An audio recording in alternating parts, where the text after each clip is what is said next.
Bismillahirrahmanirrahim. Alhamdulillahirabbil alamin. Wassalatu wassalamu ala asyrafil anbiya wal mursalin sayyidina maulana Muhammadin wa ala alihi wa ashabihi ajma'in. Qala al-musannif al-imam Abu Hamid Muhammad bin Muhammad al-Ghazali rahimahullah wa nafa'ana bi ulumihi. Keempat, daripada penyakit atau bahayanya lisan, mulut berdebat atau tengkar.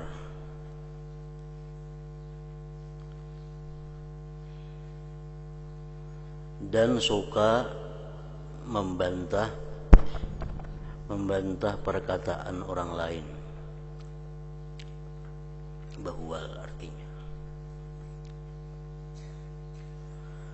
perkara-perkara ini adalah menyakiti hati orang yang dipercakapi, orang yang bahwal, orang yang bertengkar, orang yang berdebat. Itu biasanya adalah kada lepas daripada menyakiti hati orang yang didebat atau dibantah itu. Dan terkadang sampai ke peringkat membuduhkannya.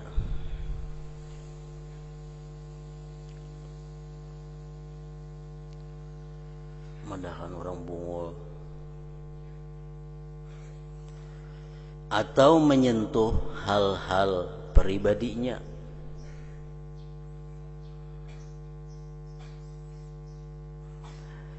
Kemudian di dalam perbantahan dan pertengkaran ini selalunya tidak terlepas daripada memuji diri sendiri. Pasti bepadah inya nang pintar, pasti bepadah inya nang paling paham. Dan menganggapnya bersih daripada segala keaiban, dan menganggap diri sendiri mempunyai kepandaian dan ilmu pengetahuan. Nah, itu akibat daripada bahwal bertengkar tadi, baik dalam masalah agama apalagi masalah dunia. Kemudian pertengkaran ini menimbulkan pula permusuhan yang berterusan berkepanjangan. Karena engkau tiada bertengkar dengan orang yang jahil kecuali ia menaruh dendam untuk menyakiti engkau pada suatu masa nanti. Dan engkau tiada bertengkar dengan orang yang banyak sabar kecuali pada satu masa nanti ia akan habis sabar dan akan marah kepadamu, dan akan timbul benih-benih kedengkian di dalam hati.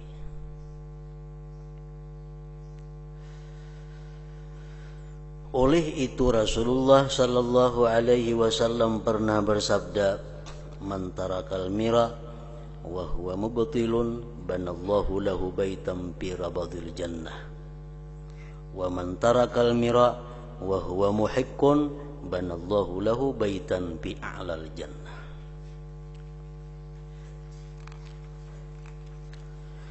Artinya, siapa yang sanggup meninggalkan bertengkar sedangkan ia adalah di pihak yang salah. Inya ni salah, tapi inya kada hakun bertengkar, kada hakun bahwal, kada hakun berdebat, padahal inya di jalan yang salah. Allah akan membina untuknya, maulahakan sagan inya sebuah rumah di tepi surga. Dan barang siapa sanggup meninggalkan bertengkar sedangkan ia adalah berada di pihak yang benar. Ini sudah nyata bujur. Cukup segala dalil, segala nas ada diisi. Nah, dihuali orang, didebat orang, inya kada hakun berdebat, inya kada hakun bertengkar. Padahal sudah nyata-nyata inya tuh bujur. Allah akan membina, maulahakan, membangunakan untuknya sebuah rumah di tempat yang tinggi di dalam surga. Jadi artinya bertengkar, bahual, berdebat itu baik kita salah atau kita bujur, berdebat itu tetap kada baik. Apalagi salah, sudah nyata salah, berdebat pulang maginnya. Bujur aja berdebat tetap kada baik juga.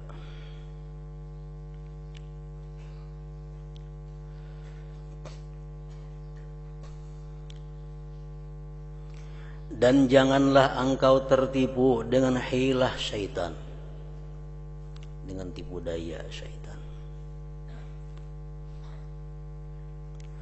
Karena syaitan selalu mengatakan engkau mesti bertengkar dengan mereka.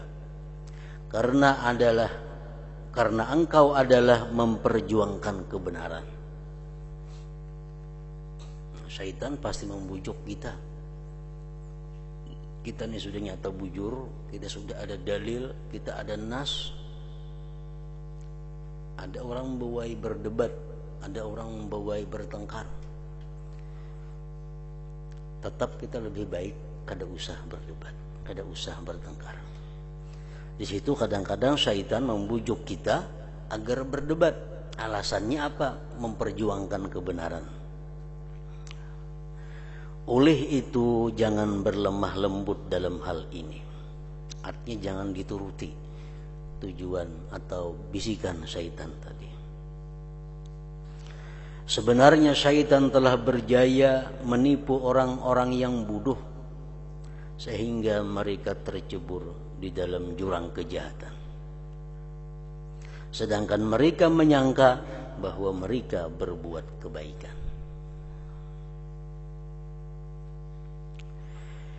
Syaitan dengan tipu hilahnya, tipu dayanya selalu berusaha menampilkan kejahatan dalam bentuk kebaikan.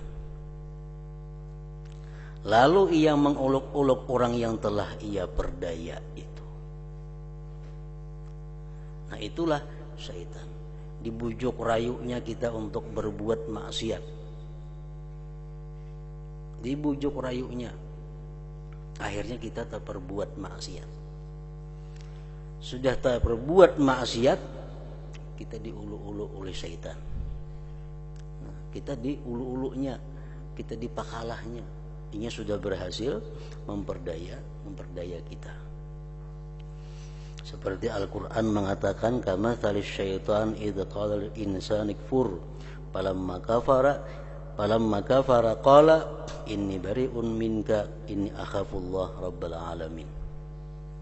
Syaitan berkata, kafirlah kamu. Kafirlah kamu. Begitu kita kafir, ya syaitan kok kada tahulah, aku bin takutan juga lawan Tuhan. Nah ini ayat menurut sebahagian ahli tafsir diturunkan tentang seorang ahli ibadah abid yang bernama Barsisa. Barsisa orang yang ahli ibadah digoda oleh syaitan, akhirnya menzinahi perempuan. Setelah menzinahi perempuan, digodanya lagi, maka Barsisa membunuh itu perempuan. Sudah dibunuh, syaitan mengabarkan kepada keluarga perempuan bahwa yang membunuh itu adalah Barsisa. Tuh lihat di situ kuburnya ada. Dalam keadaan seperti itu, Barsisa terpujuk karena ketahuan orang, menghamili orang, membunuh pula. Dari syaitan, wahai Barsisa, ikamnya sudah kepipit nah. Orang tahuan sudah kelakuan nikah melanggar, membunuh, menzinahi. Nikah makun nak selamat. Menikah nak selamat dia bersisa. Nah, sembahlah selain Allah. Sujudlah kepada selain Allah. Bersisa sudah dalam keadaan kepipit, sujud kepada selain Allah dengan harapan supaya selamat. Nah, begitu sujud kepada selain Allah, kafir bersisa. Nah, ya syaitan, inni bari'un minka, inni akhafullah rabbal alamin. Kau ada tahulah, mungkin takutan juga lawan Tuhan. Nah, jadi syaitan selalu ada bertanggung jawab pada ujung-ujungnya.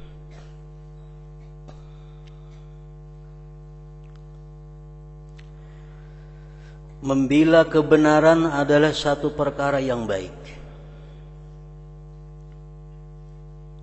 yaitu di hadapan orang yang memang mau menerimanya.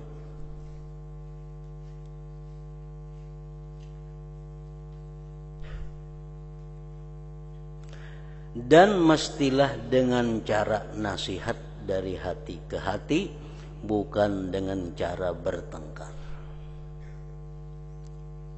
Jarang orang itu mau tunduk dengan cara bertengkar. Orang misalnya ahli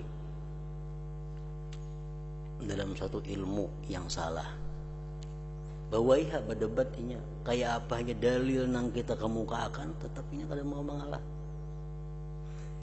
Berdebat macam apa aja kita, tetap inya kada mau kalah, tetap inya karas memegang ampunnya.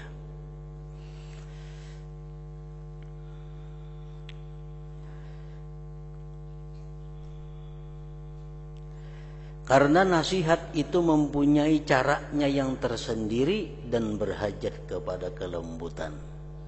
Nah, kalau dengan lemah lembut, dengan cara yang bagus, dengan cara yang baik, bukan dengan cara berdebat, nah itu bisa mau diterima oleh orang. Kalau tidak artinya memberikan nasihat cuma kada lemah lembut. Memberikan nasihat cuma dengan jalan bertengkar, jalan berdebat. Nasihat itu akan berbalik menjadi fadhihah. Arti fadhihah apa? Mendadahkan aib orang lain, membuka aib orang lain. Maka jadilah kerusakannya lebih banyak daripada kebaikannya.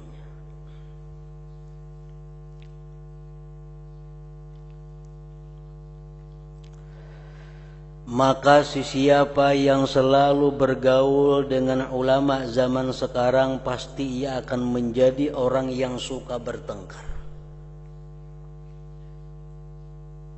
dan suka berdebat, dan susahlah ia untuk berdiam. Karena ulama as-su telah mengatakan bahwa pertengkaran itu adalah satu perbuatan yang terpuji. Berdebat itu satu perbuatan yang terpuji. Dan kemampuan mengemukakan hujah-hujah, dalil-dalil dalam perbincangan itu satu perkara yang sangat baik. Itu pendapat ulama-ulama yang jahat, yang mengatakan bahwa berdebat itu adalah satu kebaikan. Nah, jadi mencari ilmu tujuannya kada lain hanya untuk berdebat, hanya untuk mengalahkan orang-orang. Sayyidina Umar mengatakan, la tata'allamil ilma li thalathin wa la tatrukhu li thalathin. Jangan kamu menuntut ilmu karena 3 hal. Dan jangan kamu tidak menuntut ilmu karena 3 hal juga.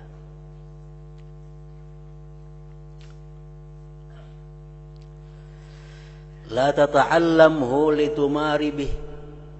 Jangan kamu menuntut ilmu untuk kamu perdebatkan dengannya. Mencari ilmu, mengaji ke situ kamari untuk berdebat, untuk dijadikan bahan bahujah. Jangan macam itu niat menuntut ilmu. Wala litubahiya bihi, dan jangan menuntut ilmu untuk memegahkan diri dengan ilmu. Menuntut ilmu tujuan kayaknya supaya dimuliakan orang, dihormati orang, diagungkan orang. Wala litura'iya bihi, dan jangan menuntut ilmu untuk riya dengan ilmu itu. Artinya jangan menuntut ilmu tujuannya agar mendapat perhatian daripada manusia.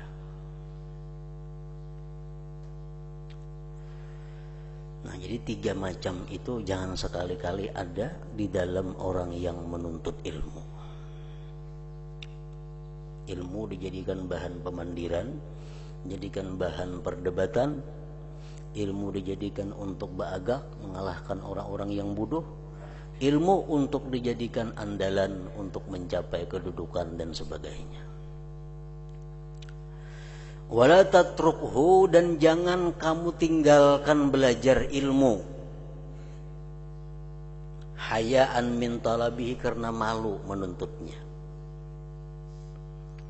Udah hendak belajar supan, nah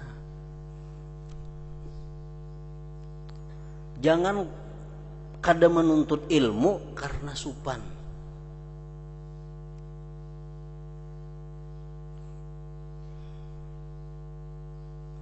Wala zahadatan bihi, dan jangan juga merasa cukup dengan yang ada. Merasa cukup lagi sudah habis ilmu, ada usah gigen mengaji. Merasa cukup dengan ilmu yang sudah ada. Jangan. Wala ridha bil jahli bihi, dan jangan meninggalkan menuntut ilmu karena senang dengan kejahilan dengannya. Nah, ulama-ulama yang jahat itu ulama-ulama yang mengajarkan ilmu untuk dijadikan bahan perdebatan, mengajarkan ilmu untuk bahan pertengkaran.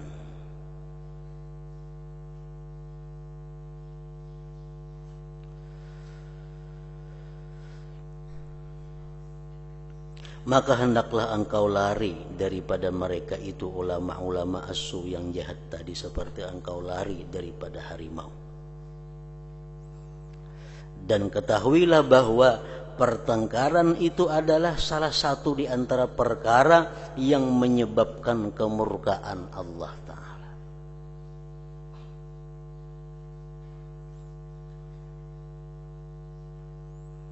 Ini baik pertengkaran itu masalah dunia atau pertengkaran masalah hukum-hukum agama. Nah, lebih baik kada usah bertengkar. Walaupun kita bujur, masalah nang agama, masalah dunia umpamanya, ada orang memadahkan mulai berapa ini ke Banjarmasin itu 100 kilo jadinya. Salah kalau tuh mulai berapa jadinya ke Banjarmasin itu 100 pal. Ya kita salah nang bujur 160. Bah ada ya 100 pal jadinya. Nah, ya wes tekannya 100 pal sudah. Harus berdebat-debat lagi ini tuh. Walaupun kita bujur. Punya kara 100 pal, ya sudah 100 pal. Nah, bila kita mampu meninggalkan berdebat padahal kita bujur, kita akan diulahkan Tuhan rumah di tempat yang tinggi daripada surga tadi.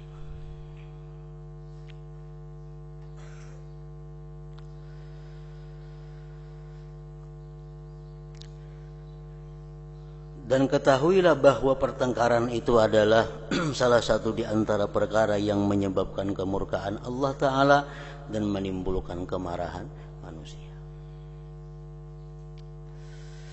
Nah, jadi yang keempat tadi, penyakit atau bahayanya atau dosa-dosa yang timbul dari mulut adalah bertengkar, berdebat. Kelima, bahayanya daripada lisan adalah memuji diri sendiri.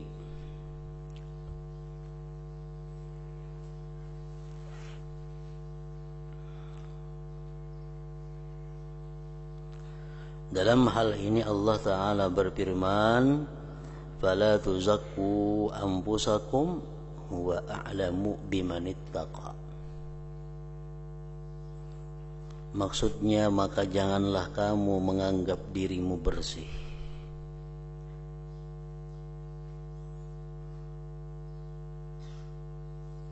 Sebenarnya Allah lebih tahu siapa yang bersih, siapa yang kada bersih.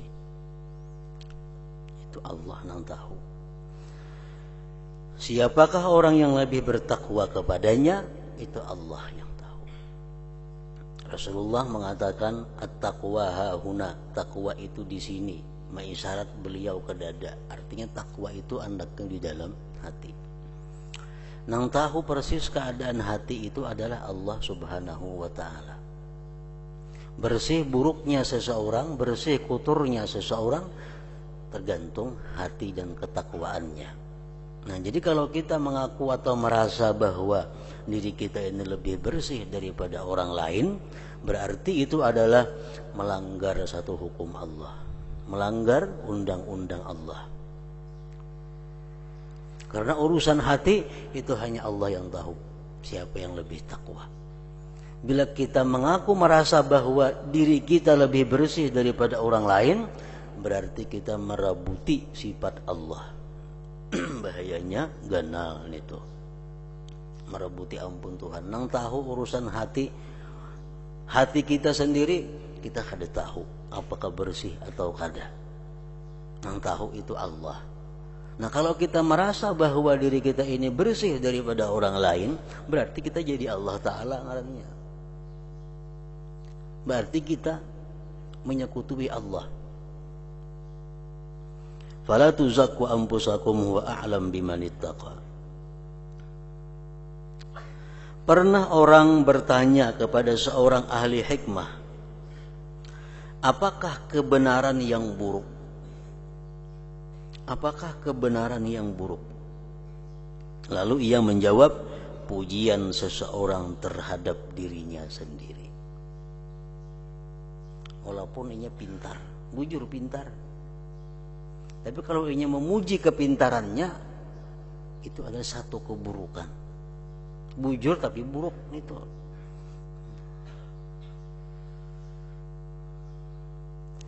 Dan ketahuilah bahwasanya memuji diri sendiri itu adalah mengurangkan daripada harga dirimu di sisi manusia.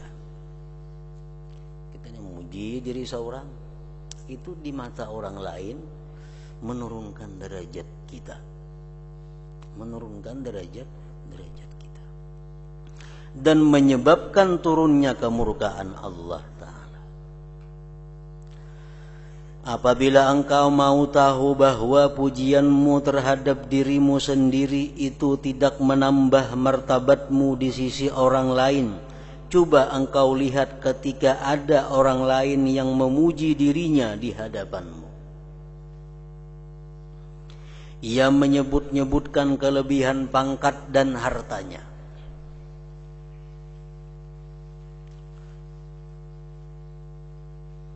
Coba engkau rasakan betapa beratnya hatimu menerima ucapannya.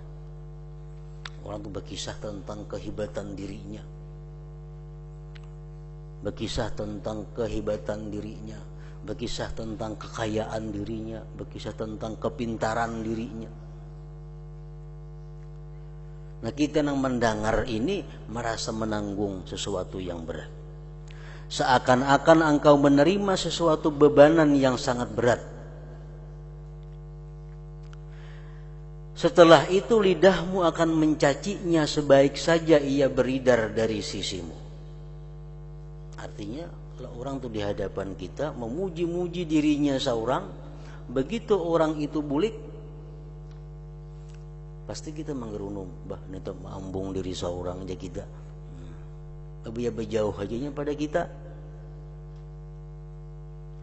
Nah, begitulah halnya apabila engkau memuji dirimu sendiri di hadapan orang lain, mereka sebenarnya mencela engkau di dalam hati ketika engkau masih berada di hadapan mereka. Kemudian mereka akan mencela engkau pula dengan mulut apabila engkau beridar berpaling dari sisi mereka. Nah, itu juga orang bila mana kita memuji diri kita sendiri.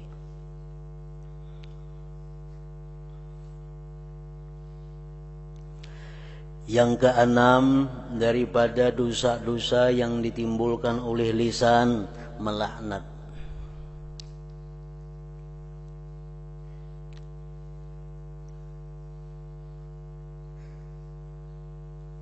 Mengutuk.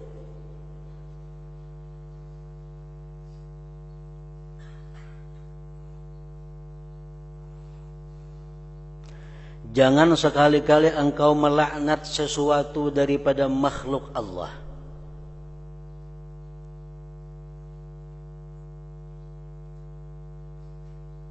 Melaknat ini bisa mengatakan bahwa orang itu kafir, bisa mengatakan orang itu jahanam, bisa mengatakan orang itu neraka itu, nah itu melaknat karanya. Atau mengatakan orang itu syaitan, melaknat juga ngarannya. Setiap hal-hal yang jauh daripada rahmat Allah itu bisa dikatakan laknat. Kan neraka jauh daripada rahmat Allah, syaitan jauh daripada laknat rahmat Allah. Mengatakan orang kafir, mengatakan orang Yahudi, itu mengatakan orang jauh daripada rahmat Allah.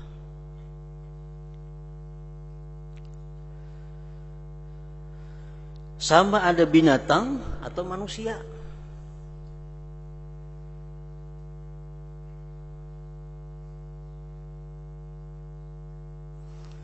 Dan jangan engkau hukumkan secara pasti ke atas seseorang daripada ahli kiblat, maksudnya seorang muslim, bahwa ia telah menjadi kafir atau munafik. Jangan. Sekali-kali kita mengucapkan kata-kata kepada orang Islam bahwa dia itu adalah munafik. Jangan. Ini itu munafik orangnya, kada boleh itu melaknat karanya. Ini itu Yahudi orangnya, kada boleh juga. Kada boleh. Karena Allah saja yang mengetahui apa yang tersembunyi di dalam hatinya. Kalau orang tuh jelas-jelas sama kiblat lawan kita, artinya jelas-jelas bahwa dia itu Islam, nah kada boleh kita mengatakan hal-hal tadi kepadanya. Nah kayak apa kelakuannya? Jangan disambat-sambat, tuh Yahudi kelakuan, itu munafik, kada kawa disambat itu. Kita nang berdosa. Maka jangan engkau campur tangan di dalam urusan antara mereka dengan Allah, dan ketahuilah dan jangan engkau campur tangan dalam urusan antara mereka dengan Allah. Masalah inya itu dijadikan Allah orang kafir, masalah inya menjadi orang munafik, itu urusan inya dengan Allah, bukan urusan kita.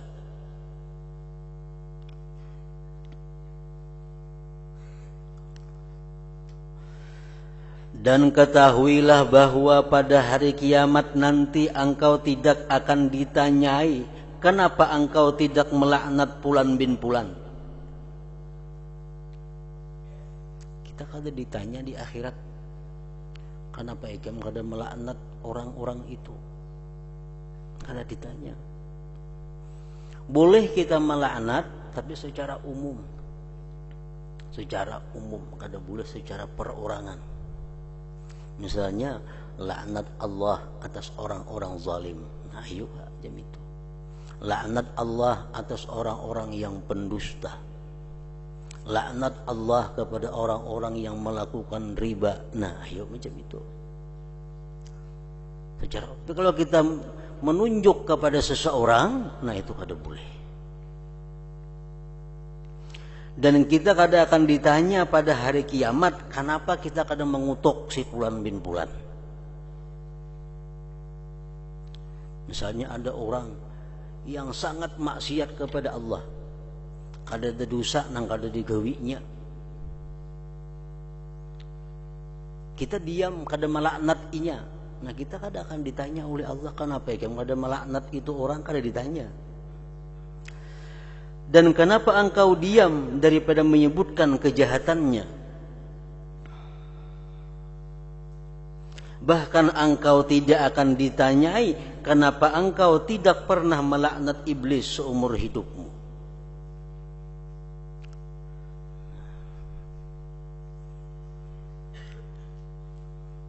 Iblis laknatullah umpamanya. Mungkin kita tinggal pang laknatullah, iblis saja kita sambat umpamanya. Allah kadang akan menanyakan itu, kenapa engkau tinggal laknatullahnya? Andai kata kita seumur hidup kada pernah melaknat iblis, kada jadi masalah. Iblis itu nyata-nyata ingkar dengan Allah. Engkau tidak ditanya dengan demikian pada hari kiamat nanti. Kan kalau kita mengucap Nabi Adam alaihissalam, betul? Disuruh kita tuh mengucap Nabi Adam alaihissalam, Nabi Musa alaihissalam, Nabi Muhammad sallallahu alaihi wasallam, Abu Bakar Siddiq disuruh radhiyallahu anhu, Imam Syafi'i rahimahullah ta'ala, iblis laknatullah. Kan disuruh nih itu kita, kan disuruh. Kalau setiap kali kita mengucap nama-nama sahabat, kita disuruh mengucap radhiyallahu an, semoga Allah meridai mereka. Mengucap Nabi disuruh kita alaihi salam. Tapi kalau kita menyambat iblis, kita kan disuruh mengucap laknatullah itu.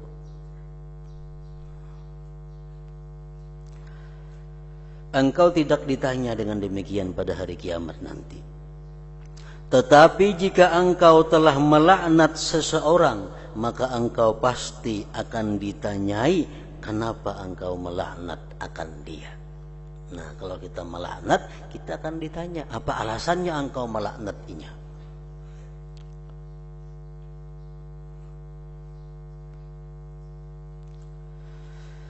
Maka janganlah engkau melaknat apa saja daripada makhluk Allah ini. Sesungguhnya Rasulullah sallallahu alaihi wasallam tidak pernah mencela makanan yang rendah, yang tidak sedap. Bahkan apabila beliau berkenan, beliau akan memakannya, dan apabila beliau tidak berkenan, beliau meninggalkannya dengan tanpa mencelanya. Yang ketujuh daripada dosa-dosa lisan adalah mendoakan celaka bagi orang lain. Mendoakan celaka bagi orang lain. Maka hendaklah engkau memelihara lidahmu daripada mendoakan celaka terhadap siapa saja daripada makhluk Allah ini. Dan jikalau ada seseorang menzalimi engkau, maka serahkan urusannya kepada Allah, karena ada disebutkan dalam sebuah hadis, innal mazluma la yad'u 'ala zalimihi hatta yukafi'ahu thumma yakunu lidh-dhalimi fadlun 'indahu yutalibuhu yaumal qiyamah. Artinya sesungguhnya orang yang terkena zalim, orang yang teraniaya, itu mendoakan celaka ke atas orang yang menzaliminya, sehingga suatu kecelakaan yang dibalakkan ke atas orang yang zalim itu melebihi daripada balasan yang patut diterimanya. Maka orang yang pada mulanya zalim tadi telah menjadi kena zalim juga, lalu ia menuntut haknya pada hari kiamat nanti. Orang misal membunguli kita 10.000 rupiah, orang menipu kita 10.000 rupiah, kita doakan ninya mudahan celakainya. Itu kaliwatan doanya biasa 10.000 nih Tuhan. Di doa mudahan habis hartanya, ini membunguli aku bang. Ini membunguli cuma 10.000 lawan kita. Kita mendoakan mudahan habis hartanya, ke anak cucunya pulang umpamanya ditambahin. Jadi labihan artinya kita nang jadi berbuat salah lawan inya buat tebulik. Karena kezalimannya kada separah apa yang kita doakan kepada inya itu. Nah di akhirat dia akan menuntut kita. Nah bagaimana mendoakan aku lebihan pada itu? Summa yakunu lidzalim fadlun indahu yutalibuhu yaumal qiyamah. Ada seseorang yang sangat banyak memaki Al-Hajjaj. Hajjaj ini di bawah nomor 2 itu ada bacaannya Hajjaj bin Yusuf Ats-Tsaqafi, ialah gubernur Kufah yang alim tetapi banyak membuat kezaliman.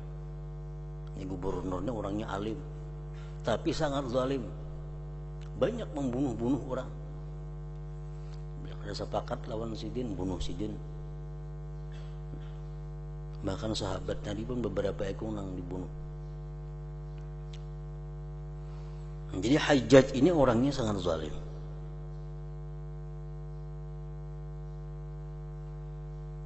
Ada orang yang mencaci maki, mengatakan Hajjaj itu ini itu, mencaci maki, mencela. Memang orangnya zalim.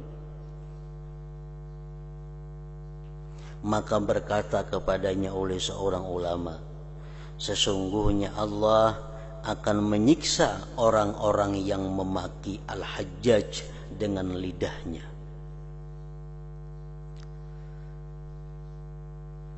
Seperti halnya Allah menyiksa Al-Hajjaj karena kezalimannya kepada orang lain. Jadi mencaci maki itu ada sesuatu perbuatan dosa, walaupun yang kita caci maki itu bujur orangnya adalah zalim.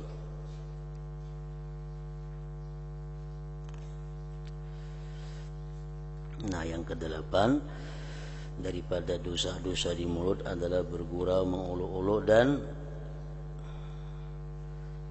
mengijii orang lain.